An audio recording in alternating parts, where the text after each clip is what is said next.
And I'll kind of pass the question to you, Brother Willie, is how as believers should we handle police brutality? That's a good question on how to handle it, because you have to remember that you have different state of minds. You have the believers, and then you have the non-believers.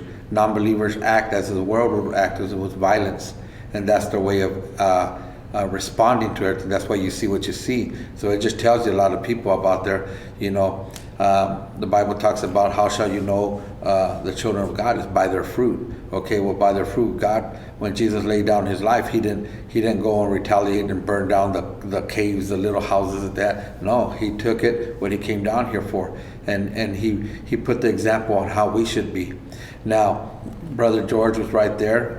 If there were some true brothers and sisters in Christ, solid, then they should have gone in there, because the Bible teaches us that you shall lay down your life for your brother. They should have went over there and tackled that officer, and you probably would have paid with your life. You probably would have not came out of that one alive. But maybe you would have took a beating, but it would have took the knee off of Brother George. You don't know. You don't know the outcome of it, but those are the chances you got to take. But as far as protesting it, what we're doing here, we're protesting it. We're talking truth, the reality of the situation. What kind of examples would we be if we round up a crowd of violent people? We're no worse than what the police officers are doing. The only thing is they have a badge and we don't. And we're supposed to help.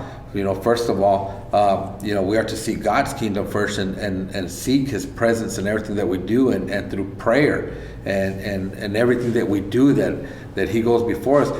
People are going to throw it at you that, what's prayer? By the time God answers you, it's going to be too late. This man's going to be dead. Well, things are going to turn out the way they're going to turn out regardless of what we do. But you know what? It'll show your integrity, who you are as a man, and the man of God that you're going to be. Because at the end, God shall raise up your voice too, so it can be heard, and that's what we trust on, and that's what we want to have go forth, and the things that we have to say. Who's going to listen to a screaming, yelling man?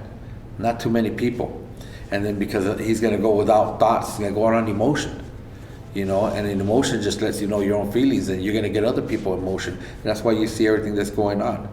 And all that, they're hurting themselves. When they burn down the Target, they burn down 50, 60 jobs of their local people there who no longer have a job now.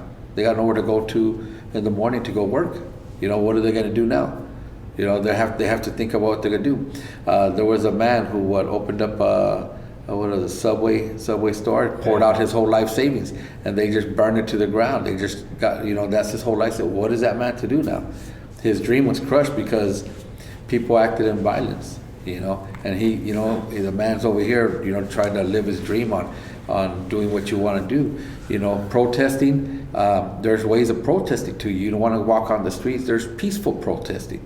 There's ways to go out there and be peaceful about it, and not get in the way of the officers still to continue to do their daily job. But knowing that you're there and showing your presence there will speak louder than the violence that's going on. If you're there showing your presence, they're going to say, these people aren't going to go away. They want to see justice. Well, it's not the justice we want to see. We want to see, yes, let me take that back. You want to see the justice, to the people who are doing the bad, not the ones from that same department. He had that officer, and he had about, I believe, another 3 around and about him that supported him. But at the end of the day, you have to be peaceful on everything that you do. Brother Jay just gave you the scripture to back that up, to be peaceful in everything that we do. So you have to follow through on your walk with God in all situations and circumstances. And some of them are going to be tough. Some of them could be life-threatening. But that's going to show who you are in Christ.